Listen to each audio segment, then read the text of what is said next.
Hey, this is Dave DeCamp from antiwar.com. This is anti-war news for Tuesday, February 21st, 2023.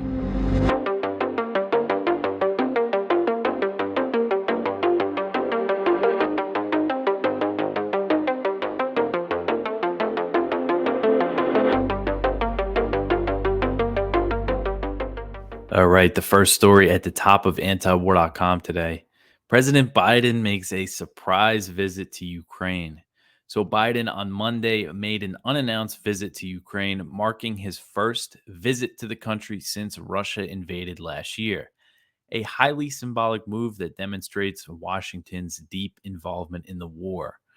So the visit came just days ahead of February 24th, which will mark the 1 year anniversary of the current conflict in Ukraine. In a statement, Biden said the purpose of his trip to the war zone was to reaffirm America's unwavering and unflagging commitment to supporting Ukraine in this war. So while in Kiev and meeting with Zelensky, President Biden announced a new weapons package for Kiev worth nearly $500 million. This package includes ammunition for the HIMARS rocket systems, other artillery ammunition, four Bradley infantry fire support team vehicles, which are different.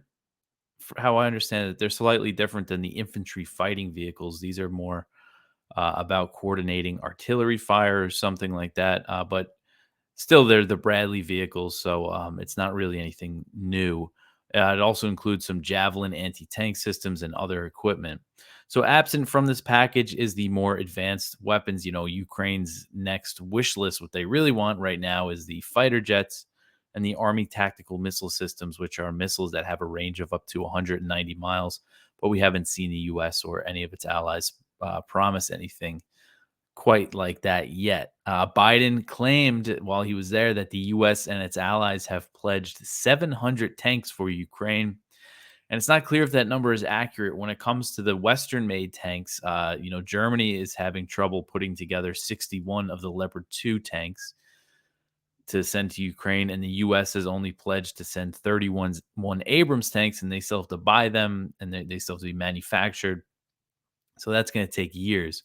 But maybe Ukraine has received hundreds of Soviet made tanks from Eastern European countries, former Soviet republics. I'm not sure if that adds up to 700 because that's quite a bit. But I do know Poland said they were going to send 240 Soviet era T-70 tanks to Ukraine. And this was much earlier in the conflict. I know the Czech Republic, I think they said they were going to send about 90. And there's other countries, so maybe it adds up to 700, but I'm not exactly sure. So Biden's visit, it came after the Washington Post reported that the administration has conveyed to Ukraine that the amount of assistance it has received might not last forever. And the head of NATO acknowledged that the alliance's ammunition stockpiles are being depleted. So some signs that they might be understanding, that this policy of flooding Ukraine with weapons might not be sustainable. But Biden's message on Monday, at least publicly, who knows what he said to Zelensky behind the scenes. Publicly, he said that, the U.S. is going to keep supporting this proxy war against Russia for as long as it takes. And the Biden administration is also hoping that Ukraine will regain some territory in the coming months. So part of Biden's visit could have been encouraging Zelensky to launch this counteroffensive. Russia has been building up its forces for months after mobilizing 300,000 fresh troops, and it's starting to make more territorial gains. And I'll have more on that in another story. But demonstrating, the danger of the trip, the danger of an American president going into an active war zone. Air sirens were heard in Kiev while Biden was there, although no airstrikes were reported. National Security Advisor Jake Sullivan said that the U.S. notified Moscow that Biden was visiting Ukraine a few hours before his arrival, so they told Russia. Sullivan said, quote, "We did notify the Russians that President Biden would be traveling to Kiev. We did so some hours before his departure for deconfliction purposes," end quote. So Kate Bedingfield, this is just a quote about how it is significant. Again, this is very symbolic. The president visiting this city that's been bombed recently. The White House communications director, that's Kate Bedingfield, she told reporters, quote, "A visit from a U.S. president to an active war zone like this is historic and unprecedented, and as I say, required a great deal of careful planning. End quote. So some Republicans in Congress were critical of Biden's trip. The few that are opposed to continuing to arm Ukraine. It's a minority, but I think it's a significant minority. I don't think it should be totally written off. But this quote is from Tom Emmer, who is the House Republican from Minnesota. He said, quote, Joe Biden prioritizing a visit to Ukraine before East Palestine, Ohio, is the perfect example of his administration putting America last, end quote. So East Palestine is where that train derailed and there's a big explosion and looks like all their water's contaminated. And yeah, I mean, the Biden administration has been very quiet on that. And here's Biden going over to Ukraine and pledging them all this money.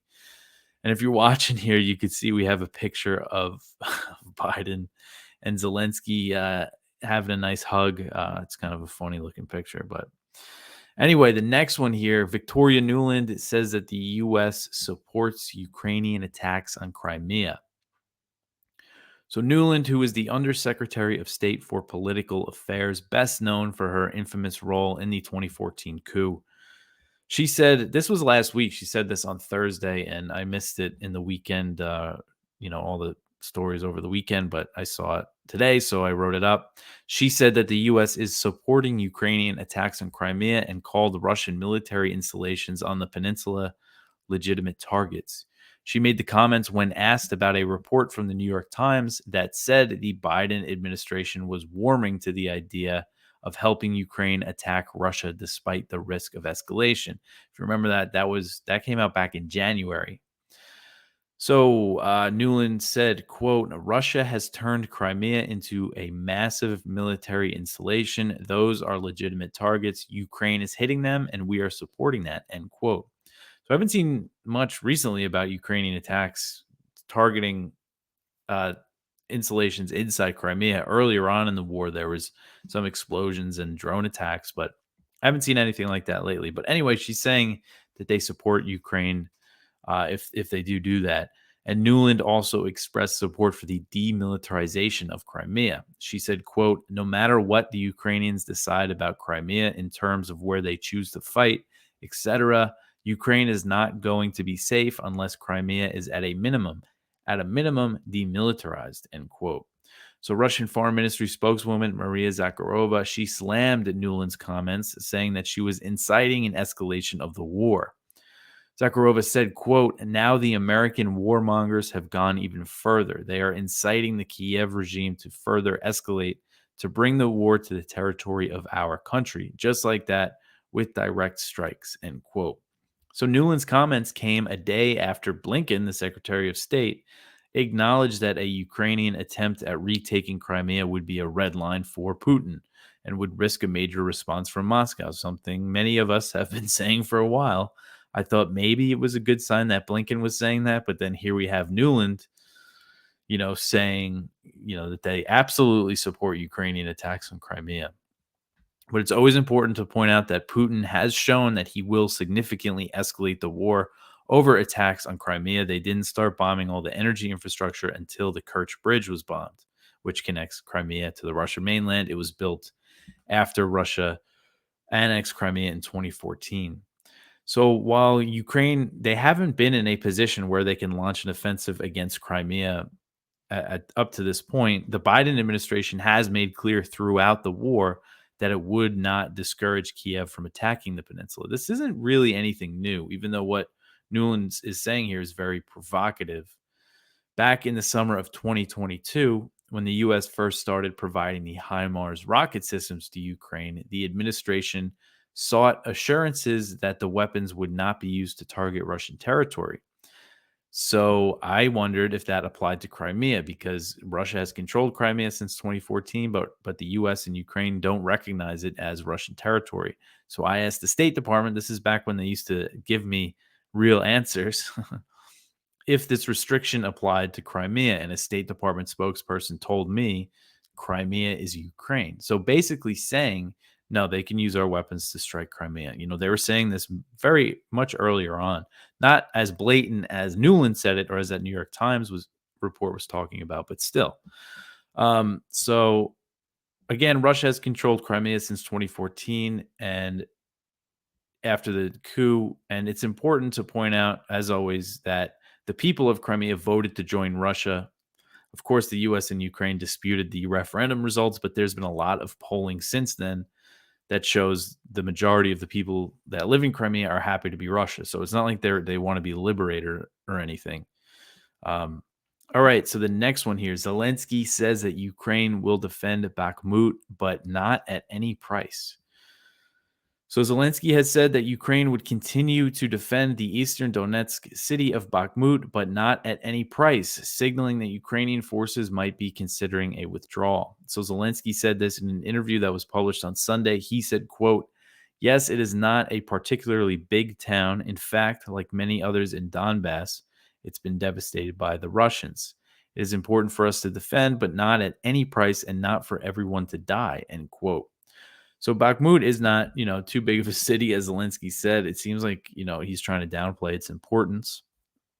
It has a pre-war population of about 70,000, but now Ukrainian officials estimate only 5,000 people live in the city. And I mean, there's been fighting around this city, heavy, heavy fighting for months and months. It's been really brutal. And if you're watching the video here, I have a map. This is from South Front, and it's actually a map of the battle around Bakhmut. And if you see Soledar, which is this small little mining town that Russian forces took control of in mid-January, they've taken a lot of territory since then, and they're slowly encircling the city. Um, and South Front is pretty accurate. They're accused of being, tied to Russia, which they deny, but they were the first ones. If you go to southfront.org, you can see they put maps out. They were the first place that I saw when Ukraine retook territory in Kharkiv. That was their first successful counteroffensive where Russian forces really just pulled out. But I first saw it on South Front before it was in any mainstream media. And that's something they would put out there quickly, a Ukrainian victory on the battlefield. And it was South Front where I first saw it. So, it's not like they're not afraid to put out, when Russia does lose territory. So I think their maps are pretty accurate. And yeah, it shows that they're starting to really surround the city here. And again, US and German and other Western officials have said they think Ukraine has spent too many resources defending Bakhmut. A lot of people have died defending it, and they want them to focus elsewhere. I believe the US wants Ukraine to launch a southern offensive in the south rather than focusing on the east. So we'll see. But this is a sign that Ukrainian forces might be pulling out of there soon.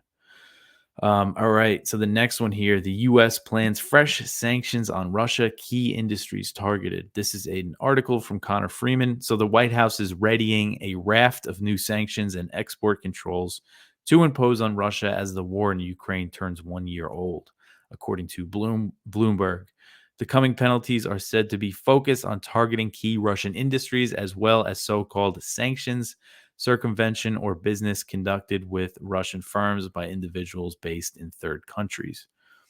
The measures are looking to target Russian financial institutions as well as the energy and defense sectors. People familiar with the new sanctions told the outlet. The EU seeks to approve a new set of measures next week and is considering forcing banks to report Russian assets that they hold as well.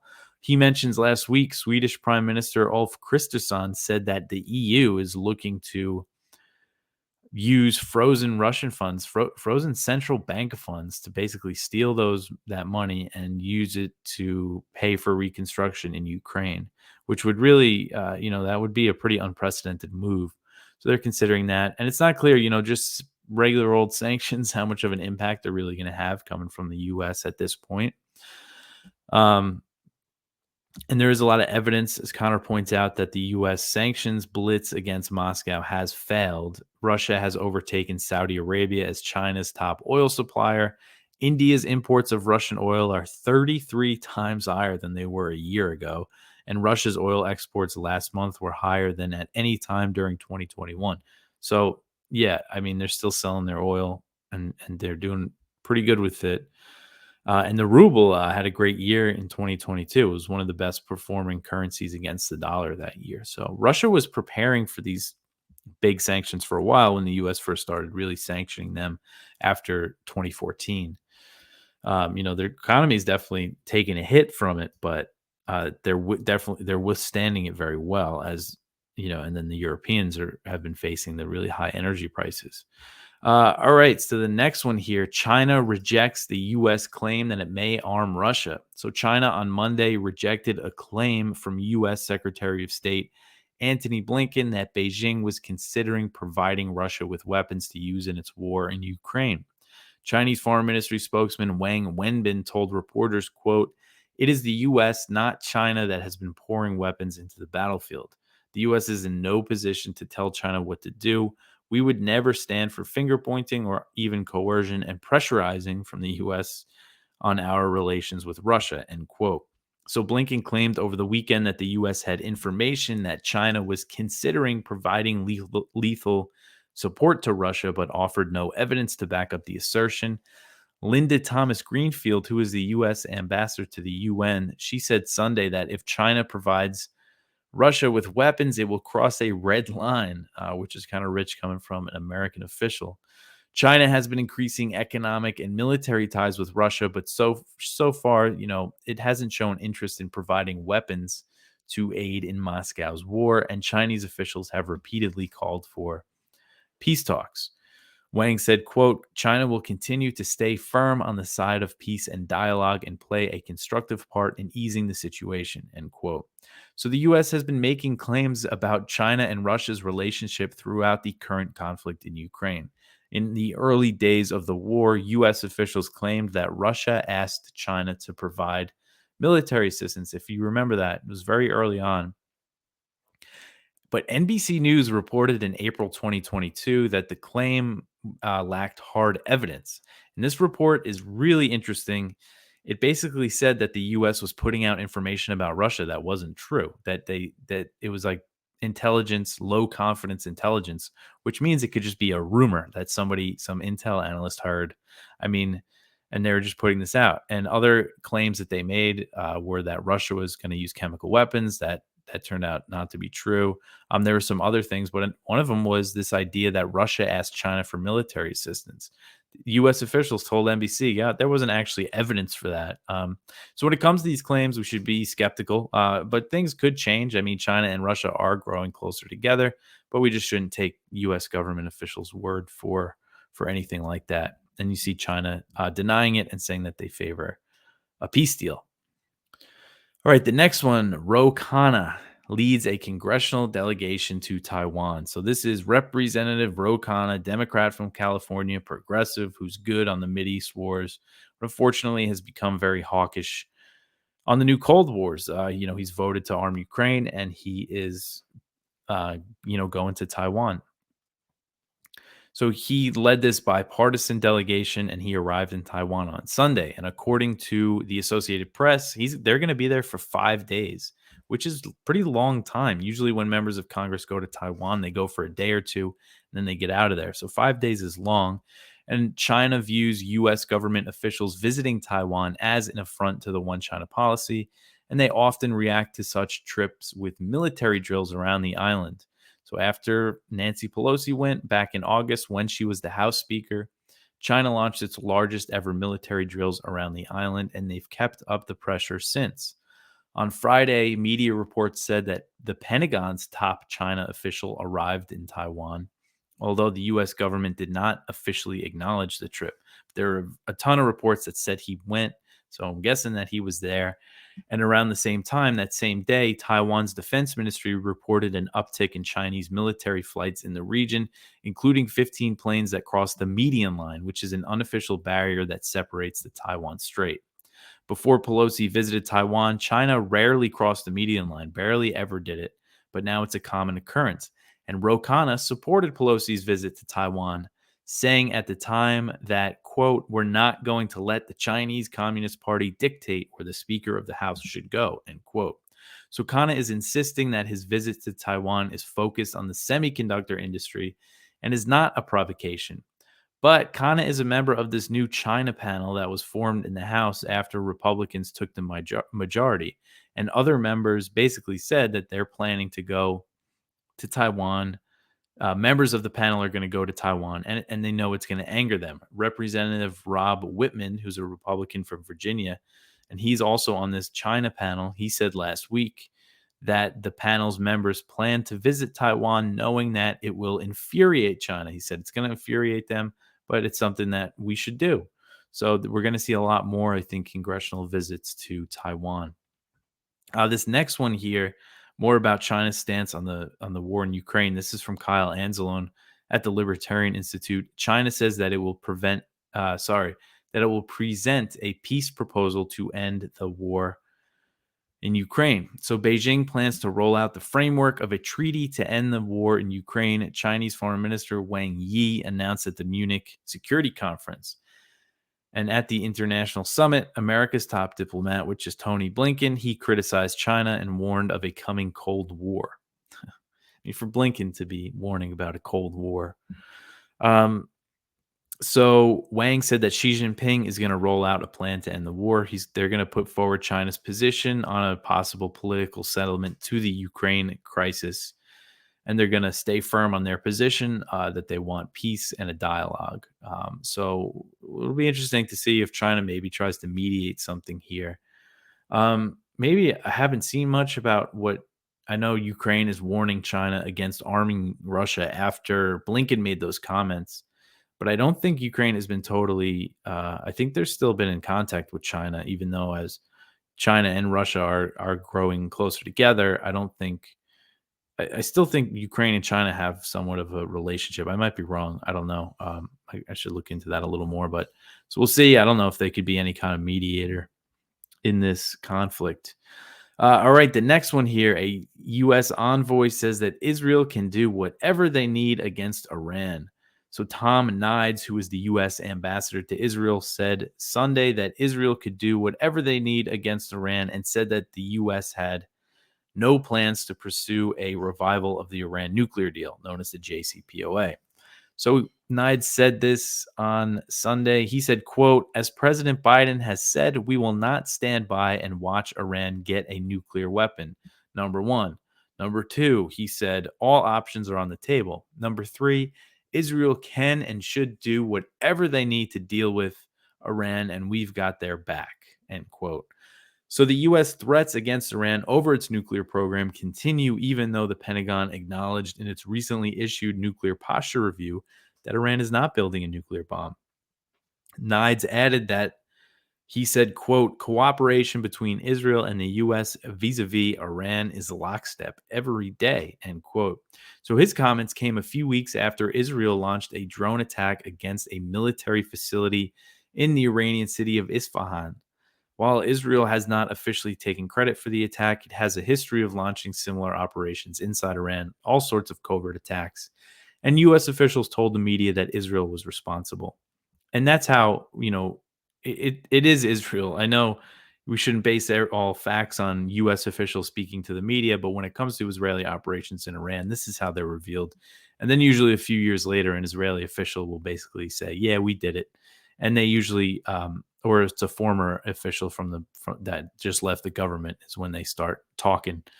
And they also make very veiled comments, basically saying that they did do it while they're in office. But U.S. officials who, first told the media that Israel was responsible for this attack, they said that it came as the U.S. and Israel were discussing ways to counter Iran's military capabilities, hinting at potential U.S. involvement. And one reason why the U.S. would support Israeli attacks on Iran is Tehran's support for Russia in the conflict in Ukraine. Although Iran still insists that they haven't provided military equipment since after the invasion, but it's pretty clear that Russia has been using Iranian drones. But Nides said, quote, the Iranians are providing drones to Russia, and those drones are killing innocent Ukrainians. There is no chance today of us going back to the negotiating table, end quote. So they'll keep the sanctions on that are, as I went over last week, killing innocent Iranians who have a blood disorder that can't get the medicine that they need because of the sanctions. All right, the next one here. The IAEA and Iran are in talks over highly enriched uranium findings. So this article is from Jason Ditz.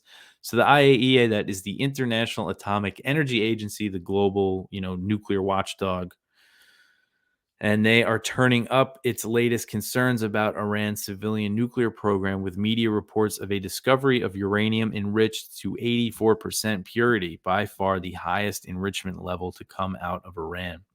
Iran is known to be producing uranium of up to 60% purity, and it should be noted that weapons grade is 90% or over. So neither the 60% or even the 84% particles are actually could actually be used to make a bomb. But the expected, what the IAEA is warning, or the media is portraying it as, is that this 84% is closer to 90%, making making it, close to weapons grade. But the 84% is just particles, and it does not imply overall enrichment to that level. It seems that no deliberate enrichment over 60% has taken place, and Iranian authorities confirm their operations are still set to 60% enrichment. So the question is, where does the 84% come from that the IAEA found? But it looks like it was just this happens sometimes with these particles, and the IAEA themselves suggested that it was just a blip in reconfigured cascades when Iran set them to 60%. And Iran and the IAEA are still in talks. So they're working it out. But of course, the media, is portraying this as potentially Iran trying to enrich uranium at the level needed to make a bomb. They wouldn't have to worry about this if the JCPOA was still intact. That limited Iran's uranium enrichment at 3.67%, which is way low. So, but the U.S. pulled out of that deal. All right, the last article in the news section. So this is from Middle East Eye, and it's interesting. The U.S. backed a UN security statement denouncing Israeli settlements, and it's a rare move. It's the first time in 6 years that the U.S. backed a statement at the UN Security Council, condemning Israel for expanding settlements in the West Bank, in the occupied Palestinian territories. So the UN Security Council, the statement expressed its dismay at plans by Israel's government to retroactively legalize settlements in occupied Palestinian lands, warning in a statement Monday that such measures impede peace. So again, U.S. joining it, it's significant, but then you also see the U.S. ambassador to Israel just saying, they could do whatever they want with Iran, and the U.S. has really shown that they back this new Netanyahu government, no matter what, really. But that's it for the news. Go check out our viewpoints. We have one from Jonathan Cook. In Syria, the West's humanitarian claims crumble to dust. 20 years ago. Oh, sorry. Did I say that that's by Jonathan Cook, the Syrian one? Sorry, the one I just read. We have one from Phyllis Bennis. 20 years ago, the world said no to war. And I'm not logged in. Whoops. We have one from Hunter Durenesis. I just pronounced his name wrong, even though I know him and have met him. That's embarrassing. Hunter Durenesis. I'm just too tired at the end of this. The Super Bowl whitewash of Tillman cover-up was a helpful reminder. So this is again about Pat Tillman, who was in the Iraq War, and he was mentioned during Super Bowl. But it wasn't mentioned that he came out against the war and then was killed by friendly fire and was covered up. It's important. The next one, Ukraine gets another angel investor, by Bradley Devin over at the American Conservative. Bradley Devlin, man, I'm really blowing it with these names. The spotlight is from Connor Murray. There is no alternative. U.S. Russian nuclear arms control must restart now. And I definitely agree with that. And that is from the Bulletin of Atomic Scientists. But that is it. That's everything for today. There's a lot of stuff to go over. Again, I was still kind of catching up from the weekend after going to the rally and all that. But that's it for me for today. Support the show, antiwar.com/donate. Oh, another thing. I was on Russell Brand's show again on Monday, which was pretty cool. They called me in. They had a guest drop out last minute, so I hopped on there. So you could, if you go to his Rumble channel, you could see the episode from Monday. And the interview starts about 42 minutes in with me. I might clip it and post it on my YouTube channel, or I think he might post the clip to YouTube too. So, but I'll let you know about that. But that's it for me for today. I will be back tomorrow. Thanks for listening.